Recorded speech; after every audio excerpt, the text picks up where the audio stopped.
The dust at Forward Operating Base Sentinel had a personality, fine, intrusive, and cynical. It coated everything in a uniform layer of beige resignation, from the razor wire coiled atop the HESCO barriers to the faded flag that snapped wearily in the relentless wind. Master Gunnery Sergeant Anya Sharma felt the grit between her teeth as she stepped out of the Osprey, the rotor wash a temporary reprieve from the oppressive heat. The base was a temporary solution that had become permanent, a scab on the barren landscape of a forgotten theater. She was, it seemed, in a similar position. Her transfer orders were a masterpiece of bureaucratic ambiguity.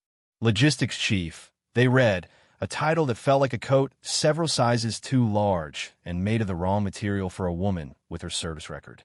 The parts of that record they could see, anyway. Most of it was black ink and classified codicils. To the Marines of FOB Sentinel, she was just another senior NCO, master guns pushed out of a headquarters billet to finish her time in the dust. Her arrival was met with the requisite formalities and a pervasive, unspoken indifference. She was a cog, and the machine was already running, however poorly. Colonel Marcus Thorne, the base commander, hadn't even bothered to meet her at the landing zone. The welcome wagon was a heat-dazed lance corporal who pointed her toward the administrative tent. Inside, the air was thick with the smell of stale coffee and overworked servers. As she signed her check-in papers, she let her eyes drift across the tent, cataloging, assessing. The primary comms array was routed through a single, vulnerable nexus point. The power grid had no discernible redundancy. The faces of the clerks were etched with a deep, corrosive fatigue. This place wasn't just isolated, it was fragile, and no one seemed to notice. Her presence here was a problem to be solved, a box to be checked. They forced her into a role that didn't fit, so they could ignore the skills that did. But Anya Sharma knew that sooner or later, the turning point always comes. A fragile system, when stressed, will always break. And when it broke, they would see what they had been ignoring. Colonel Thorne's office was an island of air-conditioned order in an ocean of chaotic heat. A large oak desk, incongruous in the metal shipping container that served as his command post, dominated the space. Behind it, Thorne sat ramrod straight, his face a mask of leathery skepticism. He held a heavily redacted printout of her personnel file in his hand, tapping it on the polished wood as if trying to shake loose its secrets. Master Gunnery Sergeant Sharma, he began, his voice dry as the desert outside. He didn't offer her a seat. Your file is sparse. He waved the papers dismissively. 22 years in the Corps, and it looks like you've spent most of it sharpening pencils at Quantico.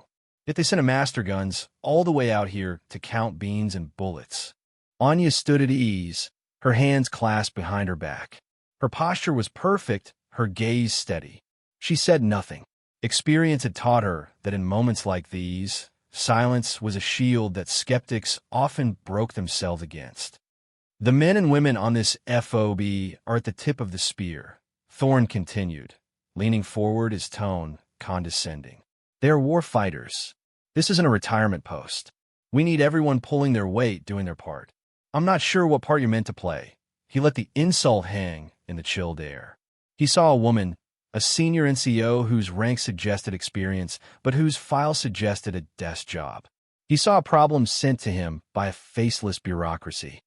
He finally set the file down. We have a platoon that just came in from a 3-week patrol in the green zone. They're exhausted. Their gear is a wreck. He gestured vaguely toward the window. I want you to oversee their reset. Full inventory, weapons maintenance, gear refurbishment. And I mean all of it, starting from the ground up. He paused, a cruel glint in his eye. You will personally inspect every Marine's boots. You will ensure they are cleaned, treated, and combat ready. A Marine is only as good as his feet, Master Gunnery Sergeant. I expect you to take that lesson to heart. Show these young Marines what attention to detail looks like. It was a deliberate, calculated humiliation. Assigning a Master Gunnery Sergeant, one of the highest enlisted ranks in the Marine Corps, to personally supervise the cleaning of boots was a message. You're not a war fighter. You're a glorified custodian. He was testing her, expecting indignation, an argument, a flicker of wounded pride. Anya's expression didn't change. Her internal reaction was a flash of cold analysis. Thorn was a leader who valued dominance over cohesion. He saw threats where he should see assets. This wasn't a personal attack.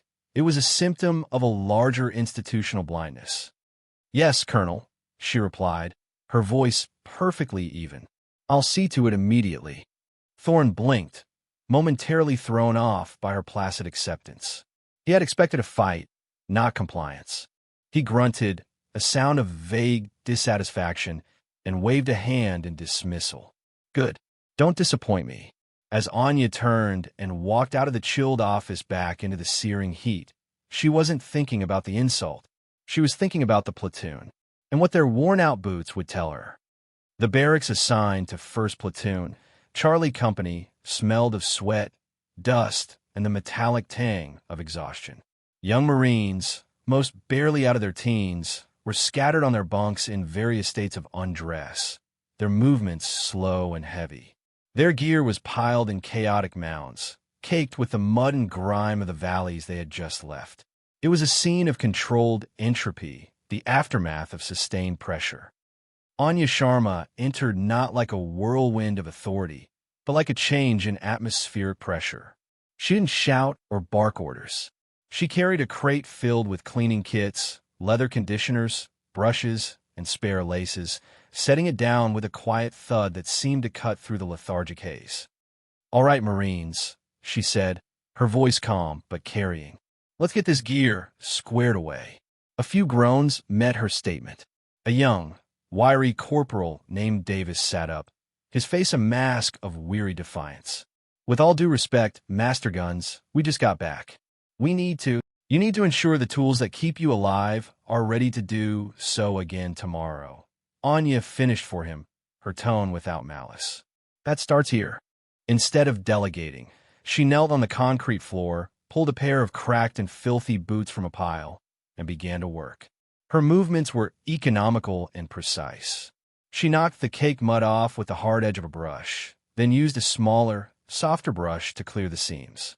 Her hands, surprisingly deft, worked the leather conditioner into the worn hide, her focus absolute. The Marines watched, initially with resentment, then with a growing curiosity. This wasn't the screaming, punitive attention to detail they were used to. This was different. She wasn't punishing them. She was teaching them through action. She picked up another boot, this one with a sole beginning to separate near the toe. "Whose is this?" she asked. A lanky lance corporal named Mendez shuffled forward. "Mine, Master Guns." Anya turned it over in her hands, her fingers tracing the worn stitching. "You favor your right side when you take cover. See this abrasion pattern? You're pivoting on the ball of your right foot, grinding it against rock. Every time you do that, you're putting stress on this seam." She looked up at him. "When we get these cleaned, I'll show you how to reinforce that stitch. Might save you a rolled ankle when you're moving off the X." Mendez stared, speechless. She hadn't just seen a worn boot. She'd read a story in it. A story about how he fought. For the next 2 hours, she moved among them, a quiet, methodical presence. She wasn't just overseeing a task. She was conducting a masterclass in survival. She showed them how a loose eyelet could sever a lace under pressure, how untreated leather would crack and fail in the arid climate, how the subtle wear on their gear told the story of their habits, good and bad. She observed everything. The way Davis instinctively checked his rifle's chamber even when cleaning it. The nervous energy of a new private who couldn't sit still. The quiet camaraderie between two fireteam leaders who communicated with little more than glances. She was also observing the base. From the barracks, she had a clear line of sight to the single, spindly communications tower. She noted the way the afternoon sun glinted off its satellite dish, a single point of failure for the entire FOB's connection to the outside world. She saw the generators clustered together without blast walls between them. She saw the patterns of the patrols, predictable and routine. The platoon, initially sullen, began to engage. They asked questions. They pointed out issues with their gear. They started talking not just about the cleaning, but about the patrol.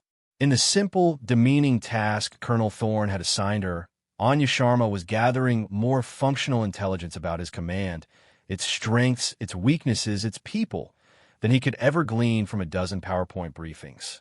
She was cleaning boots, yes, but she was also sharpening a weapon. The weapon was First Platoon, and she was learning the terrain of her new battlefield. The sky began to change color around 1,500 hours. The usual pale blue washed out, replaced by a sickly, yellowish gray that crawled up from the western horizon. The wind, a constant companion at FOB Sentinel, shifted its tone from a steady sigh to a low, guttural moan. Anya, still working with the last fire team in the barracks, paused and glanced out the window. The old hands, the ones who had seen a season or two in this part of the world, were already starting to secure loose materials outside. The air grew heavy, static-charged. "Haboob," Corporal Davis muttered, following her gaze. "Looks like a big one." The storm didn't roll in. It fell upon the base like a collapsing wall. One moment, there was visibility. The next, the world beyond the windows vanished behind a churning, impenetrable curtain of sand and dust. The roar of the wind became an all-consuming presence, a physical force that rattled the metal walls of the barracks and screamed through every tiny gap. The lights flickered once, twice, then held, powered by the straining generators. Inside the Tactical Operations Center, a state of controlled chaos was rapidly devolving. Colonel Thorne stood in the center of the room, his face illuminated by the flickering glow of a dozen monitors, most of which were now displaying error messages and static. "What's our status, comms?" he barked at a young captain hunched over a console. "Sir, the storm is worse than forecasted. We've lost all satellite connectivity, SPR, NIPR, everything. The high-frequency radio is just noise. The sheer particle density in the air is blocking everything. Get it back," Thorne commanded, his voice tight with frustration. It was an impossible order, and both men knew it. A new voice cut through the rising panic. "Sir, perimeter sensor array on the western ridge just went dark," a sergeant at the surveillance station called out. "Sector 4 is blind." A cold knot of fear tightened in the room. A sensor failure during a storm of this magnitude was a tactical nightmare. It could be a malfunction caused by the wind, a simple technical glitch, or it could be something far worse. Insurgents had used major storms as cover for complex attacks before. The Haboob provided perfect concealment for infiltration, for planting IEDs, for staging an assault. With their eyes and ears to the outside world cut off, they were deaf, dumb, and now partially blind. Panic began to ripple outwards from the command hub. Marines scrambled to double their posts on the perimeter, their faces wrapped in chamois, visibility reduced to the few feet illuminated by their weapon lights. The comforting hum of technology, the digital safety net of drones and satellites they had come to rely on, was gone. They were left with rifles, grit, and a growing sense of isolation. Thorne gripped the edge of a map table, his knuckles white. He was a commander who relied on information, on the clear, top-down view provided by his systems. Without them, he was adrift. He barked a series of orders: double the guard, get engineering to check the power feeds, try to reboot the whole comm suite, but they were reactive, bordering on frantic. He was trying to patch a dam that was breaking in multiple places at once. The pressure mounted with every passing minute the storm raged. Every gust of wind against the walls of the TOC sounded like a footstep. Every flicker of the lights felt like a prelude to a catastrophic failure. The base, which had felt so permanent and secure an hour before, now felt like a fragile ship in a hurricane, and its captain was losing control. While the TOC descended into a maelstrom of shouted orders and useless diagnostics, Anya Sharma moved with a serene sense of purpose. She had finished her work with the platoon, ensuring their gear was secured and they were ready for whatever came next. She felt the vibrations through the soles of her boots, the deep, resonant thrum of the overtaxed generators, the shrieking protest of metal under wind pressure. Her mind was a quiet space of calculation amidst the noise. She had already identified the vulnerabilities. Now, she would address them. She walked out of the barracks and into the blinding chaos of the storm. Leaning into the wind, her head down, she navigated by instinct and a mental map of the base she had built over the last several hours. She didn't head for the TOC. Not yet. Her first stop was a small, forgotten supply shed near the motor pool, a place she had noted earlier, its door hanging slightly ajar. Inside, under a dusty tarp, was exactly what she was looking for: a spool of shielded TF4 copper hardline and a pair of old-school analog field phones. Obsolete technology. Reliable technology. With the spool over her shoulder, she made her way to the TOC. The guards at the door, two young privates with wide, nervous eyes, tried to stop her. "Ma'am, only essential personnel." Anya didn't break stride. "I'm essential," she said, her voice cutting through the wind, and pushed past them. The scene inside was just as she'd expected. Officers huddled around dead screens, technicians swapping cables with frantic energy, and Colonel Thorne pacing like a caged animal. No one noticed her enter. She went straight to the main comms rack, the nexus point she'd identified earlier. Ignoring the panicked captain, she knelt and pulled up a floor panel, revealing a tangled mess of modern fiber-optic cables. But beneath them, thick with dust, was a junction box she had spotted on the base's original schematics. Schematics she'd spent an hour studying that morning. It was a relic, an analog landline connection that ran to the main perimeter gate, a remnant from the base's initial construction phase a decade ago. It hadn't been used in years. "What do you think you're doing, Master Gunnery Sergeant?" the comms captain demanded, finally noticing her. Anya didn't look up. "Fixing your problem." She produced a multi-tool from her pocket and, with practiced ease, stripped the ends of the copper wire.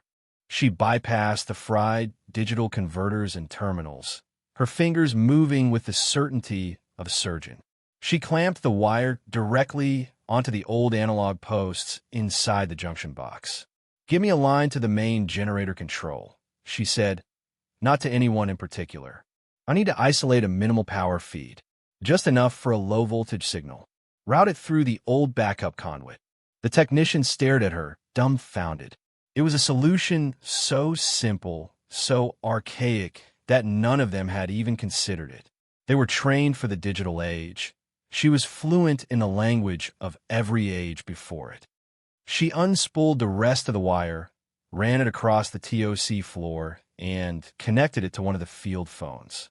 She cranked the handle. A moment later, she connected the second phone to the system. She handed it to the stunned captain. "The main gate has the other end of this line," she said calmly. "They can relay a message via runner to the quick reaction force.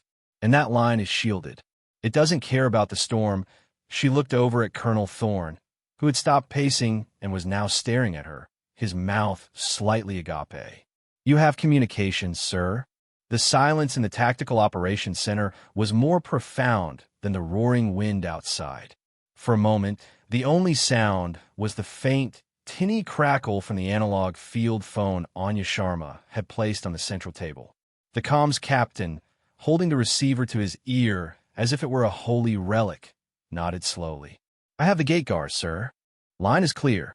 The collective tension in the room didn't just dissipate, it evaporated. The frantic energy was replaced by a stunned, disbelieving calm. Officers turned from their dead screens to look at the Master Gunnery Sergeant who stood quietly by the comms rack, wiping grease from her hands with a rag. She hadn't raised her voice. She hadn't asked for permission. She had simply walked into the heart of their crisis, diagnosed the failure, and implemented a brutally effective, low-tech solution while the best and brightest of the command staff were still trying to reboot their systems. Colonel Thorne walked slowly toward her. He looked from her face to the spool of copper wire on the floor, then to the antiquated phone that was now their only lifeline. The condescension he had displayed in his office was gone, replaced by a raw, unfiltered confusion. He had dismissed this woman as a paper pusher, REMF.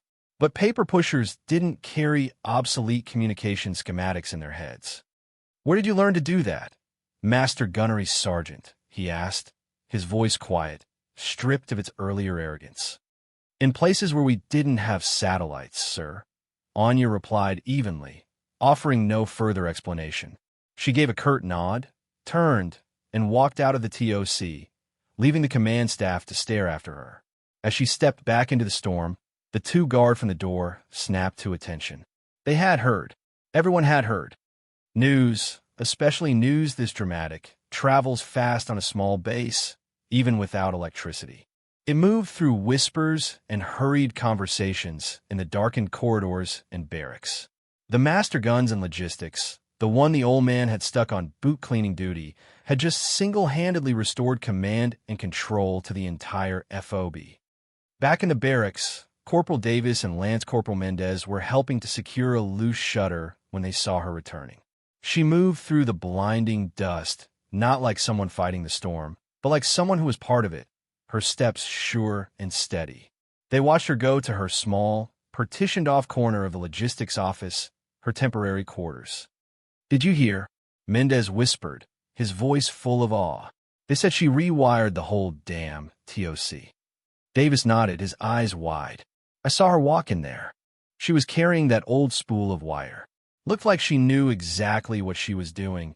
He thought back to the afternoon, to the way she had analyzed his friend's boot, the way she had spoken not with the hollow authority of rank, but with the quiet confidence of deep experience. "She's not who we think she is," Davis said, a statement of undeniable fact. The perception of Master Gunnery Sergeant Anya Sharma had begun a seismic shift. She was no longer the butt of a joke, the overranked clerk. A question mark now hung over her, large and intriguing. The dismissal was being replaced by a grudging and rapidly growing curiosity. Who was this woman? The scratchy voice from the field phone at the main gate confirmed the worst-case scenario. A patrol sent to check the perimeter near the now-blind Western Ridge had found footprints. Dozens of them, heading toward the ridge line, their tracks already being erased by the hubbub. The sensor array hadn't malfunctioned. It had been neutralized. They had company. The reality of their situation crashed down on the command staff. They were in a tactical black box, with an unknown number of hostiles operating under the perfect cover of the storm, having already breached their outer electronic defenses. Thorne's face was a grim, pale mask in the glow of the emergency lanterns. His reliance on technology had been turned into a weapon against him. He looked at the field phone, the crude lifeline provided by the woman he had belittled. It was his only tool left. He made a decision. It was a gamble, a desperate move born of necessity and a flicker of newfound, bewildered respect. He sent for Master Gunnery Sergeant Sharma. When she entered the TOC for the second time, the atmosphere was different. There were no more frantic movements. The air was thick with a tense, focused dread. All eyes were on her. "Master Guns," Thorne began, his tone formal, devoid of any hint of their previous encounter. "The Western sensor array is confirmed hostile action.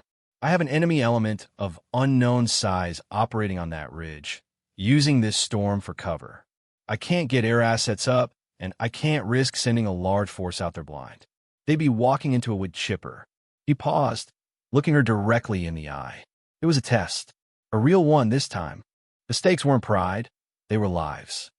"You seem to know things others don't," he said, the words an open admission of his own failure. "I need eyes on that ridge. I need to know what we're facing. But more than that, I need that sensor array brought back online. Its thermal imaging capability might be the only thing that can cut through this dust." He was handing her an impossible task, a small unit reconnaissance and repair mission, on foot, in the middle of a zero-visibility sandstorm, with armed hostiles waiting on the objective. It was a suicide mission. He was asking her to walk into the dark and turn the lights on, knowing full well what was waiting there. He expected her to hesitate, to refuse, to point out the extreme risk. It was a logical, justifiable response. Anya's gaze swept over the tactical map, her eyes lingering on the topography of the Western Ridge. She was calculating routes, fields of fire, ambush points. Her mind was already on the ridge, walking the terrain. She had demonstrated her technical acumen. He was now challenging her tactical ability, throwing down a gauntlet he was not entirely sure she could lift. "Who do I get?" she asked, her voice calm. It wasn't a question of if, but of how. Thorne was taken aback by the immediacy of her acceptance. "Who do you want?" "Corporal Davis and Lance Corporal Mendez from 1st Platoon," she answered without a moment's hesitation. "They're fresh off a patrol in the Green Zone. They're acclimated, and their gear is squared away. I'll need 3 of the new IVS units, the ones with the integrated thermal overlay, and full ammo loadout." Thorne nodded to his executive officer, who immediately began relaying the orders. The colonel turned back to Anya, a question burning in his eyes. He had sent her to clean their boots. Now she was hand-picking them for what could be their last mission, citing the readiness she herself had just instilled in them. The irony was a bitter pill. "They're waiting for you at the armory," Thorne said. "Godspeed, Master Gunnery Sergeant." Anya gave him a crisp nod, turned, and walked out. She wasn't just accepting a challenge. She was stepping back into a world she had supposedly left behind. The dust and the wind didn't feel like an obstacle. To her, it felt like coming home. The world outside the wire was a formless, roaring chaos. The wind drove particles of sand with such force they stung like needles against any exposed skin. Visibility was less than 5 feet. For Corporal Davis and Lance Corporal Mendez, it was like being submerged in a suffocating ocean of noise and grit. They followed Anya Sharma in a tight file, their only point of reference the faint, green chem light she had affixed to the back of her pack. But Anya wasn't navigating by sight.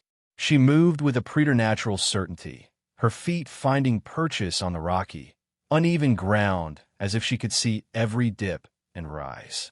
She wasn't using a GPS. The storm made that impossible. She was using dead reckoning, terrain association, and an internal compass that felt almost supernatural to the 2 young Marines behind her. She had them count their paces, making micro-adjustments to their heading based on the faint shifts in the wind's direction and the slope of the land beneath their feet. It was an ancient, forgotten form of navigation, and she was a master of it. After 40 minutes of grueling, disorienting travel, she held up a hand, and they stopped. "We're 50 meters from the base of the ridge," she said over their short-range comms, her voice a calm anchor in the storm. "Switch to thermals. Sound disciplined from here on out." They flipped down the eyepieces of their new IVS units. The world shifted from a brown blur to a ghostly black and white landscape of heat signatures. The ground was cold, the rocks colder. Anya pointed up the slope. 2 heat signatures, humanoid, were positioned behind a rocky outcrop near the summit, where the sensor array should be. "Sentries. They won't be expecting thermals," Anya whispered. "They think they're invisible. We're going to use that." What followed was a masterclass in stealth and violence. Anya led them up the slope on a winding path that kept them in the thermal shadow of a series of large boulders. She moved with a fluid grace that belied the heavy gear she carried. She was a ghost in the ghost world of thermal imaging. When they were within 20 meters, she gave a single hand signal. "Davis, you have right. Mendez, you have left. On my mark." She didn't use a countdown. She simply moved. One moment she was crouched behind a rock. The next she was flowing over it, her suppressed rifle already at her shoulder. 2 sharp, distinct paws cut through the howl of the wind. The 2 heat signatures on the ridge crumpled and vanished. It was over before Davis or Mendez had even acquired a clean sight picture. They advanced to the sensor array. The main data cable, thick as a man's wrist, had been severed with a bolt cutter. As Anya knelt to examine the damage, a burst of automatic fire erupted from their left flank. An ambush. 3 more figures, previously hidden behind a thermal blanket, materialized on their scopes. Mendez instinctively dropped to a knee and returned fire, his rounds kicking up dust near the attackers. Davis swung to cover their flank. But Anya's reaction was on a different level. It was faster than instinct. It was reflex honed by 1,000 similar encounters. She didn't dive for cover. She moved forward toward the threat, firing a controlled 3-round burst that dropped the lead attacker. As she moved, she drew her sidearm, firing twice with her left hand to suppress the second gunman, while simultaneously dropping her pack and pulling a fragmentation grenade with her right. The sequence of actions was so fast, so fluid, it was almost impossible to follow. The grenade arced through the storm and detonated with a muffled crump. When the dust settled, 2 of the heat's signatures were gone. The third was trying to crawl away. Anya dispatched him with a single, precise shot from her rifle. The entire engagement had lasted less than 10 seconds. Silence returned, save for the wind. Davis and Mendez were breathing heavily, their adrenaline surging. They stared at their master gunnery sergeant, who was already calmly reloading her magazines, her breathing perfectly steady. A piece of shrapnel had torn a small gash in her forearm. She seemed not to even notice it until Mendez pointed it out. "Master Guns, you're hit." She glanced down, then pulled a field dressing from her pouch. As Mendez helped her wrap it, his hands shaking slightly, he had to ask the question that was screaming in both their minds. "Who are you, Master Guns?" Anya cinched the bandage tight. "Someone who knows how to fix a cable," she said, turning her attention to the severed wires. Back at the FOB, Colonel Thorne was desperate. He needed to know who he had sent into the storm. An official request for her unredacted file would take days. He needed answers now. He gave an order he knew was a gross violation of protocol. "Get me her full personnel jacket. Now, check her locker, her records, whatever you have to." A young, nervous lieutenant and a gunnery sergeant from the S. One shop used bolt cutters to open the footlocker at the base of Anya Sharma's bunk. It was sparsely packed. 3 sets of pristine camis, a rack of perfectly aligned T-shirts, and a small, locked Pelican case. The lieutenant pried it open. Inside, nestled in custom-cut foam, was a single decoration. It wasn't a medal they saw often. A 5-pointed star, an anchor, and in the center, an eagle. The lieutenant's breath caught in his throat. It was the Navy Cross, the second highest award for valor a Marine can receive, surpassed only by the Medal of Honor. Beneath it was a small, engraved plate. It read, "For extraordinary heroism. Operation Sea Serpent." Below that, a single word was etched into the medal, "Spectre." The lieutenant keyed his radio, his voice a choked whisper. "Sir, you need to see this." The file lists a call sign. Her call sign was Spectre. In the TOC, a silence fell. The name echoed in the minds of the senior officers. Spectre wasn't just a call sign. It was a legend. A ghost who had haunted the Corps' most secret and dangerous operations for over a decade. A tier, one operator from a unit, so classified most people didn't believe it even existed. And Colonel Thorne had sent her to clean boots. The storm broke just before dawn. The wind receded, leaving behind a world scrubbed clean and unnaturally quiet. The sun rose over the western ridge, illuminating the repaired sensor array, which was now feeding a steady stream of thermal data back to the TOC. The attempted infiltration had been thwarted, the remaining hostiles identified and tracked as they retreated. The base was secure. The story, however, was just beginning. It traveled faster than the morning light, spreading from the awestruck lieutenant to the TOC staff, to the perimeter guards, and finally, to every corner of the FOB. The quiet logistics chief, the Navy Cross, Spectre. The words became a mantra, a myth whispered in chow lines and maintenance bays. Anya Sharma, her arm bandaged, her gear cleaned and stowed, walked out of the logistics depot and into the morning sun. She was heading for the barracks to debrief Davis and Mendez, to check on their state of mind after.